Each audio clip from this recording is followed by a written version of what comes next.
So hi guys, welcome back to my to videos. तो इस video में दोस्तों डिस्कस करने वाले हैं यहाँ पर कुछ इंपॉर्टेंट कंपनीज को और उनसे रिलेटेड कुछ इंपॉर्टेंट अपडेट्स हैं जिसकी बात करेंगे इस वीडियो में। तो चलिए दोस्तों वीडियो की शुरुआत करते हैं। सबसे पहली कंपनी की बात करते हैं। पहली कंपनी का नाम है एवेन्यू सुपरमार्ट यानी कि डीमार्ट। बट इसको डिस्कस करने से पहले दोस्तों, अगर आपने अभी तक चैनल को सब्सक्राइब नहीं किया है तो चैनल को सब्सक्राइब करके बेल आइकन को प्रेस कर लो और सेबी रजिस्टर्ड टेलीग्राम चैनल को भी ज्वाइन कर लो, जिसका लिंक आपको डिस्क्रिप्शन में देखने को मिल जाएगा। और एक डिस्क्लेमर भी है, जो भी कंपनी से रिलेटेड न्यूज़ एंड अपडेट्स हम लोग कवर करेंगे वो सारी न्यूज़ एंड अपडेट सिर्फ और सिर्फ एजुकेशन पर्पस के लिए है, सीखने के लिए है। तो इसको किसी भी तरह का इन्वेस्टमेंट एडवाइस मत समझना, आप खुद से रिसर्च और एनालिसिस भी कर सकते हैं।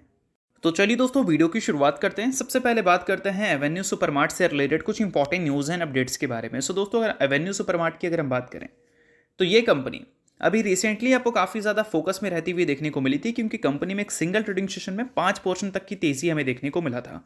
जैसा कि मैंने आपको बता रखा था कि ये तेज़ी कि पीछे का कोई प्रॉपर रीजन नहीं है। कंपनी लगातार आपको बैक टू बैक सेशन में गिरावट रिपोर्ट करती हुई दिख रही थी।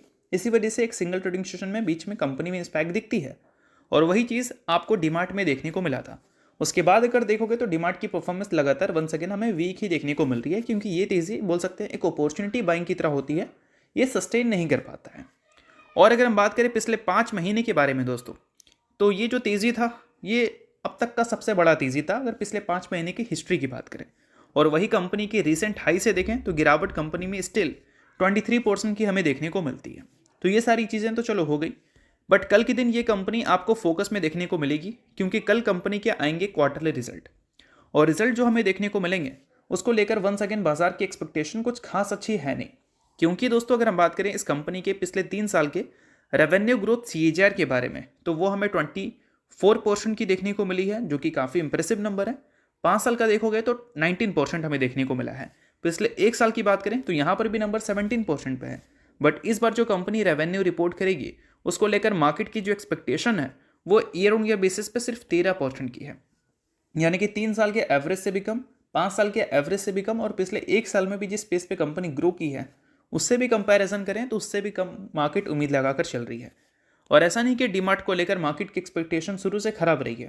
पहले डीमार्ट के एक्सपेक्टेशंस भी ज़्यादा रहते थे और कंपनी के वैल्यूशंस भी ज़्यादा रहते थे, बट लगातार एक्सपेक्टेशंस आपको कम होती हुई दिखी। इस वजह से वैल्यूशंस पे मार्केट ने लगातार आपको कम करता हुआ दिखा है। और दोस्तों इस बार मार्केट एग्जैक्ट क्या उम्मीद कर रही है डीमार्ट के नंबर से, अगर हम बात करें कंपनी के रेवेन्यू के बारे में तो 18,167 करोड़ की एक्सपेक्टेशन मार्केट लेकर चल रही है। कंपनी इतना रेवेन्यू अपना रिपोर्ट करेगी, जिसको Q1Q बेसिस पे देखें तो यहाँ पर भी हमें ज़्यादा दिख रही है, और ईयर ऑन ईयर बेसिस पे देखें तो यहाँ पर भी हमें ज़्यादा दिख रही है। बट ये नंबर क्या बहुत इंप्रेसिव है? तो नहीं। एवरेज से अगर देखोगे तो काफ़ी कम ग्रोथ कंपनी रिपोर्ट करेगी, तो ये नंबर उतना भी इंप्रेसिव है नहीं। और इसके अलावा अगर हम बात करें कंपनी के नेट प्रॉफिट के बारे में, तो नेट प्रॉफिट को लेकर मार्केट की एक्सपेक्टेशन है 723 करोड़ का, यानी कि पिछले साल से अगर कंपैरिजन करें तो इस बार कंपनी का नेट प्रॉफिट हमें डी ग्रोथ रिपोर्ट करता हुआ दिख सकता है। और वही Q1Q बेसिस पे कंपनी का जो नेट प्रॉफिट है उसमें ग्रोथ हमें जरूर देखने को मिलेगी। तो क्या ये बेस्ट नंबर है? तो नहीं, बेस्ट नंबर भी नहीं है।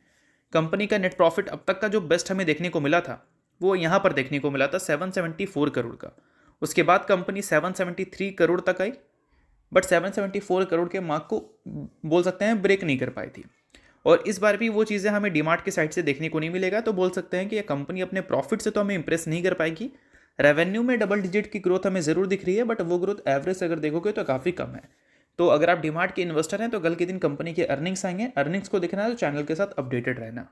अब दोस्तों वीडियो में आगे बढ़ने से पहले बात कर लेते हैं एक सेबी रजिस्टर्ड टेलीग्राम चैनल के बारे में, जिसका नाम है ट्रेडर पाजी। अब ये सेबी रजिस्टर्ड रिसर्च एनालिस्ट हैं, जिनका रजिस्ट्रेशन नंबर आपको यहाँ पर देखने को मिलता है, और इनको 8 साल से भी ज़्यादा का एक्सपीरियंस है ऑप्शन एंड स्विंग ट्रेडिंग में। साथ में 3000 से भी ज़्यादा लोगों को ऑलरेडी ये ट्रेन कर चुके हैं। तो इनके टेलीग्राम चैनल का जो लिंक है वो आपको डिस्क्रिप्शन में देखने को मिल जाएगा। लिंक के थ्रू जाकर जरूर इस चैनल को आप ज्वाइन कर लेना। ज्वाइन करने का सबसे बड़ा प्लस पॉइंट ये है कि काफ़ी सारी कंपनी के टेक्निकल्स को प्रॉपर एनालिसिस कर यहाँ अपडेट किया जाता है, जो कि अभी आपको यूट्यूब पे तो देखने को नहीं मिलता, जिसको आप यहाँ पर आकर ज़रूर चेकआउट कर सकते हैं। उसके अलावा दोस्तों मार्केट से रिलेटेड जो समरी होती हैं वो सारी चीज़ें आपको यहाँ पर देखने को मिलती हैं। मार्केट से रिलेटेड जो इंपॉर्टेंट न्यूज़ एंड अपडेट्स होता है वो भी आपको यहाँ पर देखने को मिलता है। साथ में सेबी रजिस्टर्ड टेलीग्राम चैनल है, तो इनके कॉल्स वगैरह भी दिखते हैं, जिसको भी चाहो तो आप चेकआउट कर सकते हो। तो लिंक डिस्क्रिप्शन में है, लिंक के थ्रू जाकर बिल्कुल फ्री ऑफ कॉस्ट आप इस टेलीग्राम चैनल को ज्वाइन कर सकते हैं। तो चलिए दोस्तों बात करते हैं अगली कंपनी के बारे में। सो अगली कंपनी का नाम है दोस्तों BEL, यानी कि भारत इलेक्ट्रॉनिक्स लिमिटेड। आज के दिन दोस्तों बीएल का परफॉर्मेंस हमें काफ़ी सही देखने को मिला था। परफॉर्मेंस अच्छा इसलिए देखने को मिला था क्योंकि कंपनी से रिलेटेड दो बड़ी न्यूज़ हमें देखने को मिल रही थी। पहला न्यूज़, जिस सेक्टर में ये कंपनी काम करती है उस सेक्टर को लेकर ही न्यूज़ हमें दिखा था, और दूसरा न्यूज़ कंपनी से रिलेटेड पर्सनल था।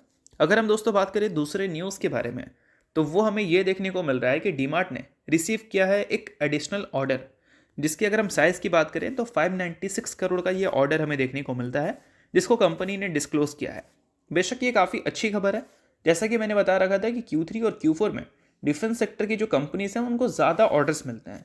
और अगर हम बात करें जनवरी महीने के बारे में, तो बहुत दिन अभी तक गुजरी नहीं है जनवरी महीने का, बट फिर भी बैक टू बैक दो ऑर्डर बीएल को मिल चुका है, और ऑर्डर भी कंपनी को मिलता हुआ नजर आ सकता है। और इस साल नहीं, इस फाइनेंशियल ईयर के एंड तक कंपनी को QRSAM का ऑर्डर भी रिसीव हो सकता है, जो कि 30,000 करोड़ के वैल्यू का होगा। वो अगर होगा तो कंपनी का जो ऑर्डर बुक का साइज़ है वो 1 लाख करोड़ के ऊपर निकल जाएगा, जो कि एक अच्छी बात रहेगी भारत इलेक्ट्रॉनिक्स के पॉइंट ऑफ व्यू से।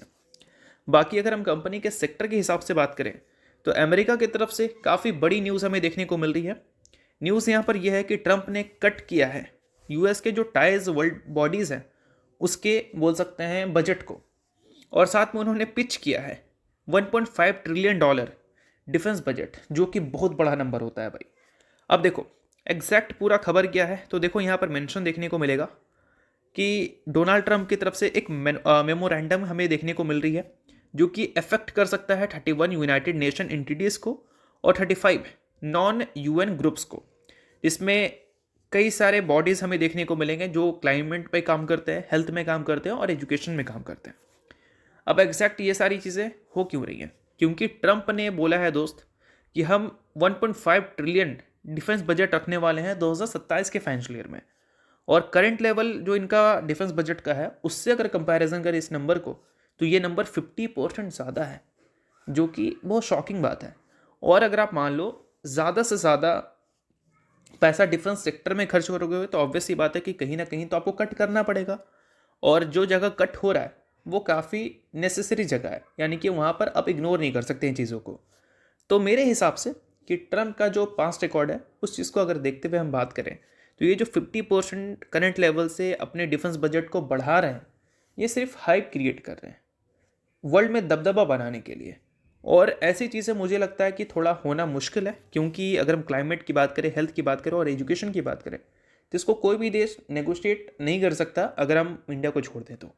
बाकी अगर हम देखें तो न्यूज़ काफ़ी बड़ी है, और इसी वजह से डिफेंस कंपनी आज के दिन आपको फोकस में रहती हुई दिखी थी, जिसमें भारत इलेक्ट्रॉनिक्स जैसी कंपनीज भी फोकस में थी।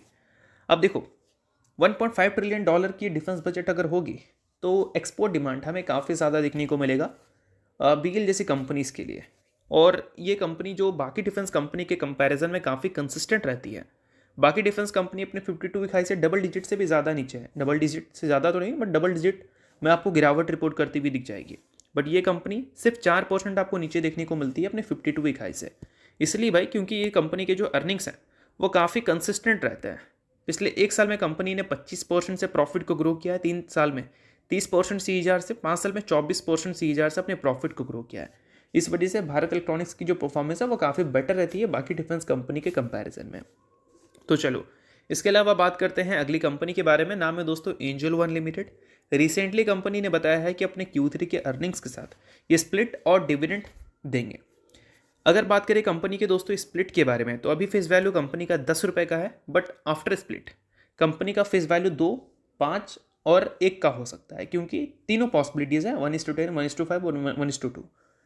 और ये 3 पॉसिबिलिटी में कोई भी एक पॉसिबिलिटी होगा तो उसके बाद कंपनी का फेस वैल्यू 2, 5 और हमें 1 का देखने को मिल सकता है। ठीक है, तो अगर आप एंजल वन के इन्वेस्टर हैं तो इन सारी चीज़ों को नोट कर सकते हैं। न्यूज़ काफ़ी ज़्यादा इंपॉर्टेंट है। बाकी अगली कंपनी की दोस्तों अगर हम बात करें तो वो है रिलायंस इंडस्ट्रीज़ लिमिटेड। आज के दिन रिलायंस इंडस्ट्रीज़ आपको काफ़ी ज़्यादा फोकस में दिखी थी। फोकस में रहने का सबसे बड़ा रीज़न ये है कि रिलायंस इंडस्ट्रीज़ की तरफ से डेट फाइनलाइज हो चुके हैं। डेट किस चीज़ का? डेट कंपनी के हैं Q3 का। 16 जनवरी को कंपनी बोर्ड मीटिंग कंडक्ट करेगी, और उस दिन कंपनी अपने Q3 के अर्निंग्स को रिपोर्ट करेगी। और Q3 के अर्निंग्स अगर हमें अच्छे देखने को मिलते हैं तो बिल्कुल शॉक मत होना, क्योंकि ये वो पीरियड है जहाँ पर कंपनी ने टैरिफ हाइक किया है, और इन सारी चीज़ों की वजह से अर्निंग्स अच्छे आने की पॉसिबिलिटीज़ हैं।